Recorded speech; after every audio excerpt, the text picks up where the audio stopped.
is good? It's your boy Ty back here with another video, and in this video today, guys, we're gonna be making our NCAA tournament bracket for you guys, picking each and every one of these games, talking about them, obviously crowning our champion. Now, last year, I had people tell me that my bracket was absolutely fantastic and that it actually won them some tournament pools. So, if you're actually in some tournament pools, trust me, guys, I know ball. Okay, I know ball. Am I using this as advice for you guys to do your brackets? No, this is all fun for me to do.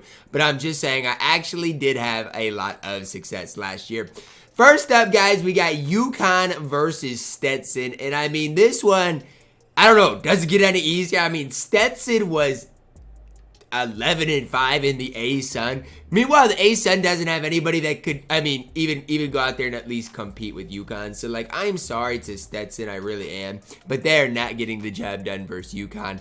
Next up, FAU versus Northwestern. Now, FAU, I don't know how they ended up with an 8 seed. That made absolutely no sense to me. Northwestern's been a little banged up this year. They do play a lot of defense. I'm sorry, I do not believe in Northwestern right now. I know, I've watched them quite a bit in the Big Ten. I'm not a believer. San Diego State, UAB, man. It is crazy to me how much the Mountain West just continues to get kind of, I feel like, slept on and not respected. San Diego State is going, in my opinion, to have what it takes to make a run. Now, this quadrant up here is not easy. I think Auburn's good. And so far, it's all chalk. San Diego State over UAB. Watched them a little bit of UAB in their conference tournament. Yale, I actually like Yale. I think Yale is actually pretty decent. To me, though, the problem with Yale really lies with this. I don't think they're going to be able to match up with Auburn at all. I mean, obviously, I do think when it comes down to Yale, I mean, they could keep the game close for a little while, but I think when it comes down to it, man, it is going to be tough for them to compete with Auburn. BYU up next, and man, I don't know how DeQuince got an 11 seed, honestly. Like, I've watched a little bit of them. I just don't. I don't know. I guess Drake got a 10 seed, so maybe an 11 seed's appropriate. But so far, it's all chalk for me. That's where I'm at right now. Could it maybe happen? I guess, but there's probably going to be an upset. I don't know where to pick it so far. Illinois over Morehead State, pretty legit, easy right there. I wish I could call this one an upset. Drake, Des Moines, Iowa. They're going to get the job done. The game is in Omaha, close enough to Drake. And guess what, guys? When it comes down to Drake versus Washington State, the game is still in Omaha. Guess what? There's going to be a lot of Iowa State fans there as well. And do you think Iowa State fans are going to cheer for Drake or Washington State? They're going to cheer for Drake. The Bulldogs get it done in Omaha over Washington State. And I'm sorry. Shout out Luke Apple, man. South Dakota State. I just don't know if they can get it done, man. Iowa State's defensive intensity is really going to be there from the get-go. I think it's going to be tough for South Dakota State to really score the ball efficiently. Give me the Cyclones over South Dakota State. Shout out Luke Apple, though. Next up from the West, UNC versus Wagner. Easy one. UNC, the Tar Heels, getting the job done. Mississippi State, Michigan State. Chris Jans, the coach of Mississippi State. Shout out Chris Jans. For me, though, I do think Tom Izzo in March is tough to beat. Give me the Spartans. St. Mary's over Grand Canyon. St. Mary's, the Gales, getting it done. Alabama versus Charleston. Now, here's where things get interesting. Everything that I've done so far has been chalk, chalk, chalk, chalk. For me, though, when I look at Charleston, I see something, right? Here's what I see, right? A team that's going into March that has won 12 straight games. You can't name me a hotter team in the tournament than Charleston right now. Now, with that being said, guys, they chuck threes. And when you think of March, you think of teams that can get hot from three, and Charleston can do that. Give me them over the Crimson side. Charleston gonna make a run. Clemson, New Mexico, New Mexico. I'm telling you, New Mexico is tough. Mountain West champs. The Mountain West is tough. To me, I think it's going to be really tough to get it done for Clemson. Give me a New Mexico. Baylor over Colgate. Nevada over Dayton. And here's my thing, bro. Here's my thing with Nevada. I mean, Dayton doesn't deserve a 7 seed at all. Give me Arizona over who do they play? Long Beach State. I think that's pretty chalk, at least to me. That's our first round. of the of this side. Now let's go over here to the South. Houston versus Longwood. Houston, I mean, I'm sorry, Longwood. The Lancers, I don't think have what it takes. Give me Texas A&M over Nebraska. I think when it comes down to it, shout out Tanaka. I think he's one of the more fun guys to watch in the entire college basketball scene. If you haven't seen him play, turn on this game. But I do think Texas A&M just has more talent. Wisconsin, James Madison. Give me James Madison. James Madison, when I look at them, they've only lost 3 games of the entire year. They've literally lost 3 games the entire year. Wisconsin's not a team that I think is going to blow anybody out. And in March, if you can keep games close, that's what it comes down to. Give me James Madison. Duke versus Vermont. Give me Duke. I don't love Duke, though. Going on record for saying that. I don't think Duke's going to go very far, but do think they win versus Vermont first time. NC State, let's keep the Cinderella run going. I mean, they won their conference tournament absolutely nuts. They're an 11 seed versus Texas A&M. Now, for Texas A&M, it really just comes down to, I mean, the Big 12 is tough, but I do think NC State has what it takes, especially coming in hot off that tournament win, the conference tournament win. Kentucky over Oakland. Do think this game is going to be close, though. Give me Florida in the 7-10 matchup. I was like, dude, I want to pick Boise.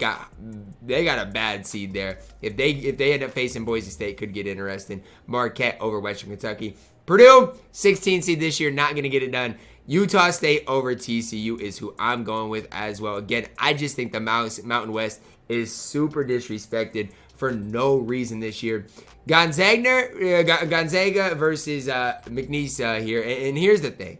I do think a lot of people are picking McNeese, and that's valid. I don't discredit that. These guys are guys. This team is a team that can win. I do think Gonzaga though is gonna, sneak past round 1. But this, I don't know how these guys ended up being here. This whole the 4 and 5 in this in the Midwest is so cake, man. Gonzaga, Kansas, and they set it up for Purdue. I mean, Purdue has literally a cakewalk, but that's besides the point. Kansas over Stanford, another popular pick, guys, and another team that I think could get the job done. And again, what I like for upsets, 8th best 3-point shooting team, 8th best. Shoot 40% from 3. You want to talk about upsets? Stanford getting the job done. South Carolina versus Oregon. Give me South Carolina. Creighton versus Akron. I mean, look, nobody's picking this upset outside of me. Akron over Creighton. I do not care. I don't care. I'm not a fan of Creighton. I've watched them quite a bit this year, and a lot of people like Creighton. I'm not one of them. Colorado State over Texas. And then Tennessee over St. Peter's. The run, that is no more. Next up, we've got our back to the East. UConn versus FAU. UConn in a cakewalk. San Diego State versus Auburn. This is a very tough one for me to pick. I do like Auburn, though. I watched them versus Mississippi State in that finals of the SEC, and Auburn was absolutely hooping. Illinois versus BYU. I'm going to take Illinois. I don't necessarily love Illinois, but they do have Terrence Shannon Jr. that can take them places. Drake versus Iowa State. The Battle of Iowa. Shout out Iowa. Then the NIT. Give me the Cyclones over the Drake Bulldogs. North Carolina versus Michigan State. And UNC does get the job done. Charleston versus St. Mary's. And guess what, guys? The Charleston is getting it done. They're hot. 14 in a row for them after beating St. Mary's. They're headed into the Sweet 16. Baylor versus New Mexico. New Mexico. I'm telling you, do not sleep on New Mexico heading into March Madness. Can get the job done. Arizona versus Nevada here. Give me Arizona, the Wildcats. Next up, back to the South. Houston versus Texas A&M. Give me Houston. James Madison versus Duke. Give me James Madison, the Dukes, man.